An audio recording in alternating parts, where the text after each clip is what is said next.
Guideline सामने की पंक्ति में हमारे वरिष्ठ अधिकारियों के बैठने की व्यवस्था है। मंच के सामने जो स्थान है, नहीं अभी तो वो नहीं बोलना चाहिए, सब आए हैं मंच पे। हाँ सर, आदरणीय कमिश्नर साहब, आदरणीय कलेक्टर साहब, आदरणीय आईजी साहब, एसपी साहब, जिला पंचायत सीईओ, आप सबसे आग्रह है कि मंच के सामने जो स्थान है यहाँ पर विराजे।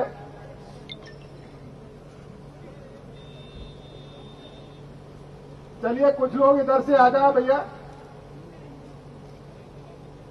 इधर से आ जाए घूम के।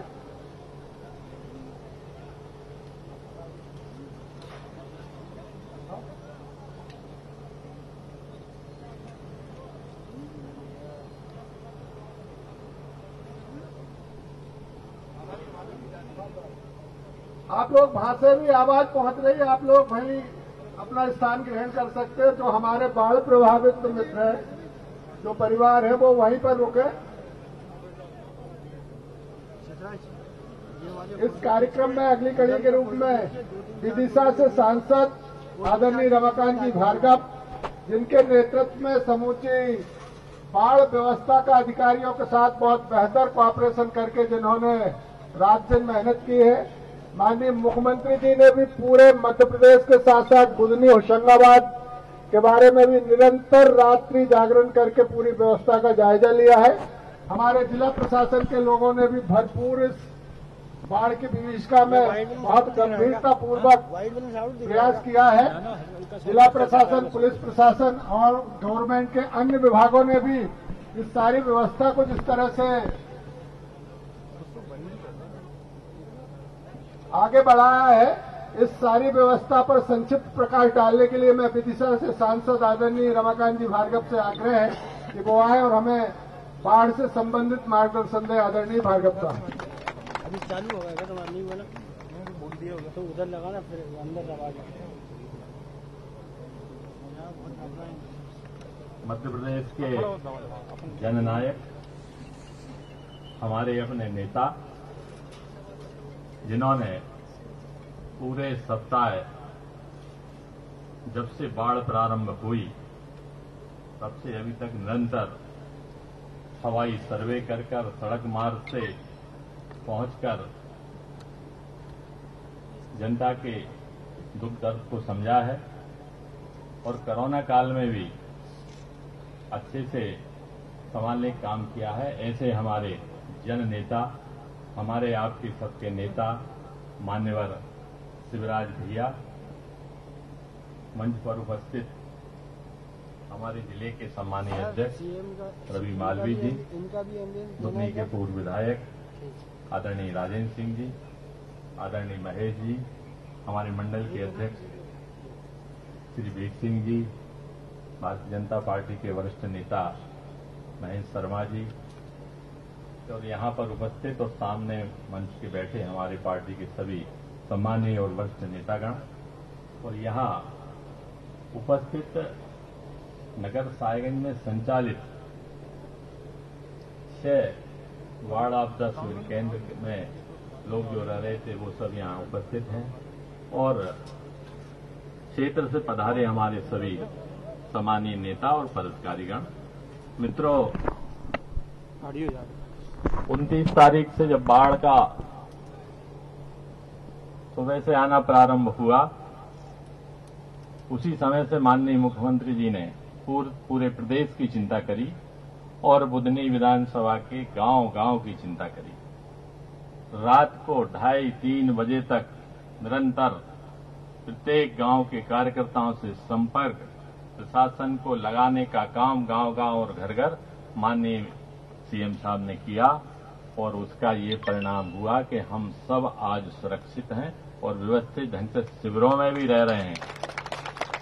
और जहां भी साहिबगंज नगर क्षेत्र के, बमौरी के आसपास के लोग, इस क्षेत्र के आसपास के लोग, नसरुल्लागंज में, आपके रेहटी के आसपास नरेला में फंसे हुए 5 लोग, उनको भी रात को माननीय मुख्यमंत्री जी ने उन 5 लोगों को, आदिवासी भाइयों को रात को 2:30 बजे निकलवाने का काम किया है और आज हम सब सुरक्षित हैं। पूरे मध्य प्रदेश में ऐसी कोई जनहानि नहीं हुई जो बाढ़ आपदा के कारण हुई हो।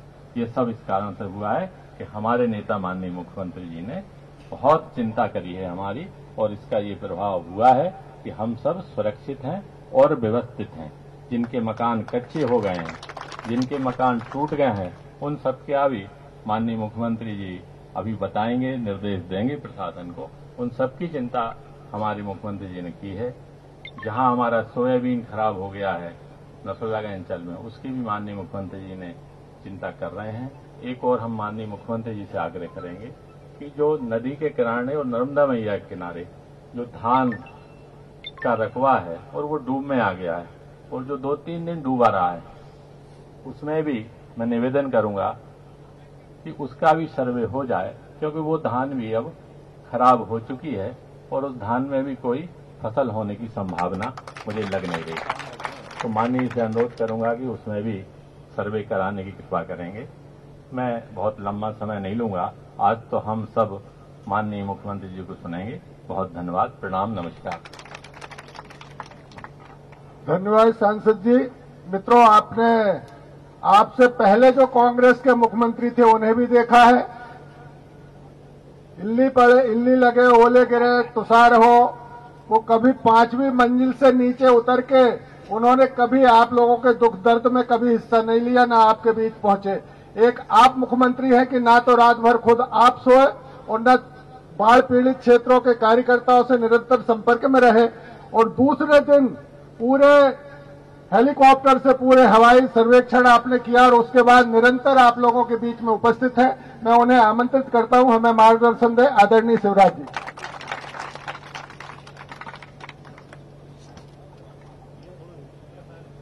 हमारे लोकप्रिय सांसद, वरिष्ठ नेता आदरणीय रमाकांत भार्गव जी, पूर्व विधायक और वरिष्ठ नेता आदरणीय राजेंद्र सिंह जी, जिलाध्यक्ष आदरणीय रवि मालवीय जी, नीचे बैठे भी मेरे सभी आदरणीय वरिष्ठगण, मंडल अध्यक्षगण, साहेबगंज में उपस्थित यहां मेरी बहनों, भाइयों, भांजे और भांजियों, मैं पहले सोच रहा था कि मैं इतने जल्दी मुख्यमंत्री क्यों बन गया, क्योंकि मैं से कायदे में 5 साल लगने थे और अपन तो कमर कस के तैयार थे कि 5 साल लड़ाई लड़ना है। पता नहीं क्या चक्कर चला कि 1.25 साल में ही दूसरी बार मैं मुख्यमंत्री बन गया। अब पहले मुझे समझ में नहीं आ रहा था कि बात क्या है, लेकिन मैं मुख्यमंत्री बना इसके पहले ही कोरोना फैल गया। अब आज मैं बोलते समय मैंने मास्क हटाया, लेकिन ये अजब बीमारी है। जब मैं कोरोना में मास्क लगाए देखता हूं तो मुझे पुराने जमाने की याद आ जाती है, जब थ्रेसर नहीं थे, हार्वेस्टर नहीं थे, दाउन चलती थी, पैर उतरते थे और दाउन में बैल, भैंस, पौधा सब जोत देते, लेकिन ज्यादा नहीं खा जाए जाके मारे ढोली या मसूका बांध देते। पहले मवेशियों को मसूका लगे थे, अब इंसानों को कोरोना ने मसूका लगवाया। एक से दूसरे को फैलने वाली अजीब बीमारी।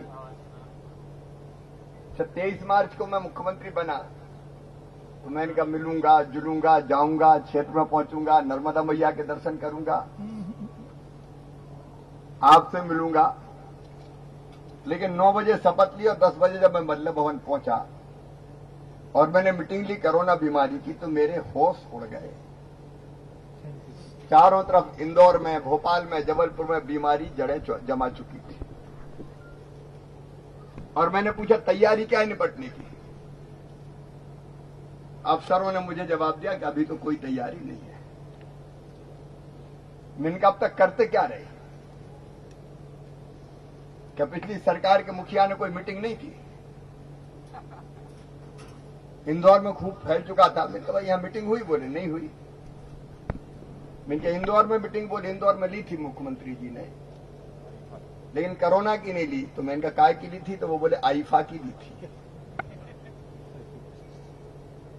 अब मैंने जब परिस्थिति देखी तो मुझे लगा कि अगर कोरोना से निपटना है तो कोरोना के अस्पताल चाहिए, पीपीई किट चाहिए, ग्लोव्स चाहिए, ऑक्सीजन सिलेंडर चाहिए। टेस्टिंग की व्यवस्था नहीं थी। अगर हो जाए बीमारी तो टेस्ट करके पता चलती, वो व्यवस्था ही नहीं थी। टेस्टिंग की लैब चाहिए, टेस्टिंग किट चाहिए, वेंटिलेटर चाहिए। और मैंने रात में ही संकल्प किया कि दिनों रात मेहनत करके मैं कोरोना की इलाज की सब व्यवस्थाएं खड़ी करूंगा। लगभग उस समय दिनों रात काम किया। जहां केवल एक टेस्टिंग लैब थी जिसमें 60 टेस्ट होते थे, मैंने बढ़ा के लगभग 70 लैब बनवा दी। अब हजारों टेस्ट अपने यहां हो रहे हैं। पहले हालत यह थी कि हवाई जहाज में सैंपल लेके मुझे भेजना पड़ता था नोएडा, पांडिचेरी, दूसरे राज्यों की लैब में कि वहां टेस्ट हो जाए और वहां लाइन में अपने रखें सैंपल। 5 दिन में 6 दिन में तब तक पता चला कि वो बिगड़ ही गई जान जैसी होनी चाहिए। वहां से कमाएंगे। तो पहले मैं दिनों रात लड़ा कोरोना से। कोरोना से लड़ो तो आप मिल नहीं सकते, हाथ नहीं मिला सकते, क्योंकि कोरोना फैलता है। हाथ मिलाने से एक के हाथ में दूसरे के में लग गया और उसने कहीं मुंह में लगा लिया तो गए काम से। दूरी रखना है, मास्क लगाना है। इसलिए दिल पे पत्थर रख के मैं इसलिए नहीं आया कि मैं आऊंगा तो आपको भी संकट में डालूंगा मैं, लेकिन फिर भी अब थोड़ी बहुत चूक तो मुझसे हो गई। जो पहुंच गए वो माने नहीं, मामा जरा थोड़ा हटा के थोड़ा। हमने हटाया बार बार मास्क, 2-4-10 जगह दोहरे हुए फोटो खिंच गए तो हमें कोरोना हो गया। कई दिन तक अस्पताल में भर्ती रहा। और ये कोरोना बड़े छापामार लड़ाई करता है।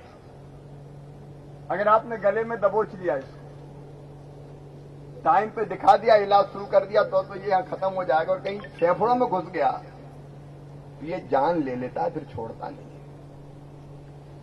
और मैंने भी वो दिन भुगते हैं अस्पताल के बिस्तर पे। हालांकि मैं चुप नहीं रहा, लगातार वीडियो कॉन्फ्रेंसिंग से मैं समीक्षा करता रहा, निर्देश देता रहा। जनता के काम मैंने रुकने नहीं दिए और आप सबके आशीर्वाद से मैं ठीक हो गया और दिनों रात काम कर रहा हूं। कोरोना या तो फसल खराब हुई, कई जगह सोयाबीन की धुआं निकल पड़ा मैं। और उसके बाद ये बाढ़ आ गई विनाशकारी। अब 29 तारीख को मैं सच खातेगांव में था और 30 को मैंने कार्यक्रम बनाया था रहती के इलाके का, नसलागंज का, जहां सोयाबीन खराब हुआ था। लेकिन शाम से फोन आने लगे, पानी तेजी से बढ़ रहा है। जबलपुर संभाग में भारी बारिश, नरसिंहपुर, जबलपुर, मंडला, डिंडौरी, बरगी फुल हो गया, ओवरफ्लो हो रहा था। इधर से खबर आई कि बारना भर गया था, उधर से खबर आई कि तवा ओवरफ्लो हो रहा है, उल्ला जा रहा है। मैंने पहले कोशिश की कि एक के बाद एक बांध खोलो, क्योंकि वो आसमान से भी पानी बरस रहा और बांधों का पानी भी। लेकिन एक स्थिति आ गई कि अगर बांधों के सब गेट नहीं खोले तो बांध टूट सकता, और टूटे तो फिर महाविनाश हो जाएगा, कोई बचेगा ही नहीं यहां से लेके वहां तक। हमने रात में युद्ध स्तर पर व्यवस्थाएं करना शुरू की। मैं 30 तारीख के सवेरे से लेके और 31 तारीख के सवेरे तक 1 मिनट मैंने मैया गवाए पलक नहीं झपकी, ऐसी रात भर बैठा रहा। और आप में से भी अनेक लोगों से बात होती रही। अब महेश महाराज जी घबरा गए, कहने लगे सुड़ानिया कहां थे? सुड़ानिया में होशंगाबाद। वो तो 73 से बड़ी हो रही भैया आप तो मैंने कहा चिंता मत करो, 73 से बड़ी होगी तो अभी निपटे के निकालेंगे लोगों को। सोमलवाड़ा से फोन, बमोरी से फोन, अलग अलग जगह से समाचार, नांदेड़ भी मैंने बात की, कई गांवों में चर्चा की और तय किया कि कुछ भी हो जाए बाढ़ में, लेकिन इंसानों की जिंदगी तो नहीं जाने देंगे, क्योंकि 73 में अपन जानते हैं पीसा खड़ी और बाकी जगह जो घटनाएं हुई थी, कितने लोगों की मृत्यु हुई थी। हमारा पहला संकल्प यह था कि मरने नहीं देंगे, जान नहीं जाने देंगे। और इसलिए मैंने रक्षा मंत्री, प्रधानमंत्री से लेके आर्मी, एयरफोर्स, सेना, हवाई सेना, एनडीआरएफ की टीम, एसडीआरएफ की टीम, जहां जहां से जो चीजें मिल सकती थी उनका आओ सब, बोट का इंतजाम करो। एक आध बोट आई सोमलवाड़ा के लिए तो पंचर हो गई, पता चला। मैंने कहा दूसरी भिजवाओ। कमिश्नर और आईजी हमारे यहां पे हैं अभी, एडीजी। ये उन परिस्थितियों में भी सीधे सोमलवाड़ा 2-1 किलोमीटर नाव में होती है, सोमलवाड़ा पहुंच गए। सोमलवाड़ा मेरी लगातार बात हो रही थी, क्योंकि वहां ज्यादा घबरा रहे थे लोग, बता रहे थे कि भैया अब रात में तो बचने की उम्मीद ही नहीं है। लेकिन मैया की कृपा और आपका आशीर्वाद है, क्या पेड़ों से लोगों को उठाना पड़ा हो, छतों से लोगों को उठाना पड़ा हो, टापुओं से लोगों को निकालना हो, हवाई वायुसेना के हेलीकॉप्टर लगा के भी हमने रायसेन जिले के भौती तक से, छिंदवाड़ा जिले से, बालाघाट जिले से, पेड़ों के डगल्लों पे बैठे थे ऊपर, वहां से भी पकड़ के खिंचवा लिए और एक आदमी नहीं मरने दिया डूबने के कारण पूरे मध्य प्रदेश। एक आदमी नहीं मरा। ये अलग कहीं कच्चे मकान में गिर गए और कोई उसमें दब गया, वो अलग बात, लेकिन डूब के तो नहीं मरने दिया किसी को भी। और वो प्राथमिकता थी कि मरने नहीं देंगे चाहे कुछ हो जाए। और उस दिन भी 30 तारीख को मैं यहां से भी हेलीकॉप्टर, मैंने कहा घुसेड़ो बादलों में, चैन नहीं पड़ रही, तो पायलट लेके आए नर्मदा जी के ऊपर, लेकिन ना नीचे कुछ दिखे ना ऊपर कुछ दिखे, पानी पानी और बादलों का रंग। उनने बताया कि हेलीकॉप्टर वालों ने कि ये लाल रंग के बादल है, इनमें अगर घुस गए तो फिर पंखे टूट जाएंगे हेलीकॉप्टर के, फिर बच नहीं सकते। तो अभी मैं यहां आया, ना आपने मुझे देखा ना मैंने आपको देखना, आवाज जरूर सुनाई होगी तो सुनाई होगी हेलीकॉप्टर के, लेकिन उन परिस्थितियों में मैं आया। दूसरे दिन तो मैं घूम ही था। फिर कोशिश ये थी कि इंसानों की जान ना जाए, और तब मुझे लगा कि यार दोबारा तुम इसलिए मुख्यमंत्री बने हो, और नहीं तो वे तो निकलते ही नहीं, कहीं देखते ही नहीं। और आज एक बात का संतोष है कि हम बचे हैं। अब दूसरे कष्ट है तो उनकी क्या चिंता, मामा तो है ही, अब कहीं परेशान होने की जरूरत नहीं है। ये बात सही है कि पैसे का इंतजाम नहीं है, खजाना खाली पड़ा है। कोरोना ने कमर तोड़ दी पूरी, काम धंधे ठप, टैक्स नहीं आए तो खजाना खाली है, लेकिन कहीं से कर्जा लेके भी आऊंगा, बाढ़ पीड़ितों को राहत दूंगा, किसानों को मुआवजा दिलाऊंगा, उसमें कमी नहीं रहने देंगे। और अभी भी हमने कहा राहत शिविरों में भोजन, चाय की व्यवस्था। अब शहरों में कई जगह कपा भरा है। साहेबगंज को तो मैं बधाई देता हूं, स्वच्छता में फिर साहेबगंज ने हिंदुस्तान में रिकॉर्ड उपस्थित किया। साहेबगंज वालों ने कपा भी साफ कर दिया, आज सफाई दिखी मुझे, गांव गांव में कपा भरा होगा। गेहूं सड़ गए, अनाज सड़ गया, बर्तन भांडे बह गए, सामान खराब हो गया, लेकिन चिंता मत करना, जैसा का तैसा फिर से कर देंगे, जैसा का तैसा फिर से करेंगे। मकान कच्चे गिर गए तो फिर मकान की व्यवस्था करेंगे, कपड़े लत्ते के लिए पैसा देंगे। राहत के कामों में कोई कमी नहीं रहने देगा। और फसल खराब हुई है तो फसलों का 2 तरीके से करूंगा मैं। एक आरबीसी 6,4 का पैसा दूंगा, और फसल सोयाबीन हो चाहे धान हो, धान भी अगर खराब हुई, भीग गई, डूबी रही और नहीं उठ पाई तो धान का भी सर्वे करवाऊंगा, और धान के भी पब्लिक को थोड़े से वीडियो बना के राहत की राशि भी दूंगा। और फसल बीमा योजना हमने तो पहले 31 अगस्त तक बढ़वाई, और इतवार के दिन भी बैंक खुलवा के कहा कि होने दो बीमा। तो फसल बीमा योजना की राशि और राहत की राशि मिला के मैं नुकसान की भरपाई पूरी कर दूंगा। गरीबों की भी भरपाई होगी, किसानों की भी भरपाई होगी। आखिर कौन से दिन के लिए मुख्यमंत्री है? अच्छी परिस्थितियों में तो कोई रहने का क्या फर्क पड़े, जब ऐसी परिस्थिति में संकट के पार निकाल के ले जाए तब सही सरकार कहलाती है। और मैं निकाल के ले जाऊंगा, चिंता फिंता मत कर। और ये अलग अलग दरखास्त देने की जरूरत भी नहीं है, सभी का सर्वे करेंगे, उसमें क्या दिक्कत है। तो काय को कागज कार्य कर रहे हैं फालतू, बेमतलब में मेहनत काय को कर रहे हैं। यहाँ कमिश्नर है, आईजी है, कलेक्टर है, नीचे का पूरा प्रशासन है, प्रभावित एक एक घर का सर्वे, और सर्वे भी अपने घर की तरह सर्वे। अब उनने करवाया था पर किस साल तो दिया ही नहीं पैसा, कह लगे है ही नहीं मेरे पास, कन्याओं के विवाह तक के नहीं। लेकिन अपने लिए पूरा मध्य प्रदेश घर है, इसलिए ईमानदारी से सर्वे होगा और नुकसान की भरपाई करवाऊंगा, आप चिंता मत करना।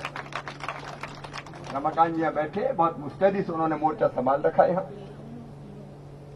लोगों को तकलीफ नहीं होने दी। भारतीय जनता पार्टी की पूरी टीम लगी थी, चाहे वो साहेबगंज बक्तरा वाला इलाका हो हमारा, जवार तो नदियां ने भी गजब कर दो। धोबी के बाजार में पानी कहां कहां, कॉलेज डूब गई, तो नर्मदा मैया नदियों ने कहर ढाया, तो वहां भी देख लेना भैया वो पट्टी भी नर्मदा मैया के अलावा। अच्छा हाँ, नहीं सभी का सर्वे कर क्या भैया, हाँ वो जगह बहुत कम सी पड़ गई थोड़ी। हाँ, लेकिन अब बहुत लंबी बात नहीं करनी, अपन को काम की बात करनी है।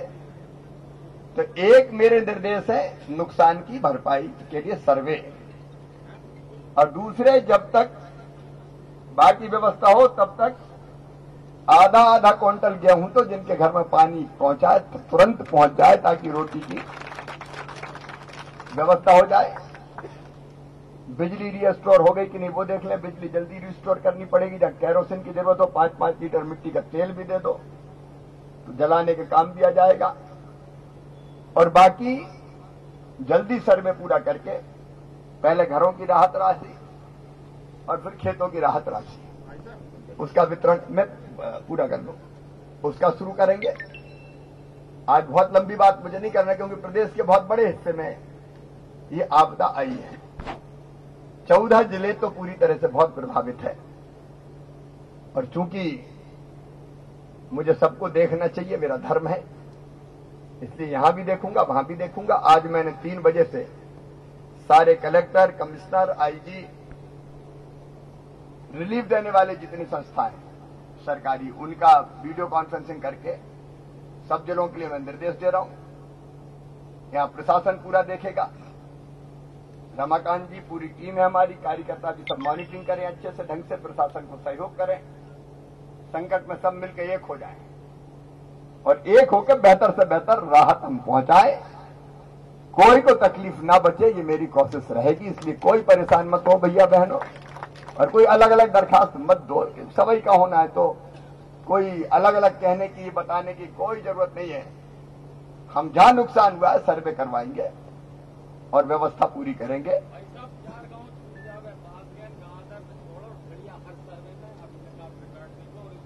देखो भैया, पानी जहां भरा है वो कोई नहीं छूटेगा, ठीक है।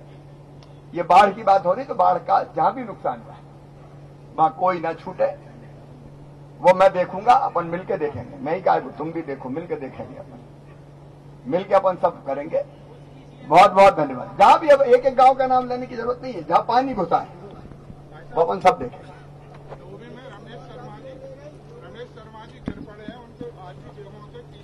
कहाँ है भर्ती? भोपाल। क्या नोट करो, रमेश शर्मा का हालचाल पूछना भाई। भाई एम्स में जरा बात करके तुरंत इलाज की व्यवस्था करें, मैं अभी दिखवाता हूँ। ठीक है भैया, सबको प्रणाम, सबको नमस्कार, कोई चिंता ना करें। रोक रहा हूँ रोक दो भाई वीर सिंह जी से आग्रह, वो आभार प्रदर्शन करें, आदरणीय वीर सिंह जी।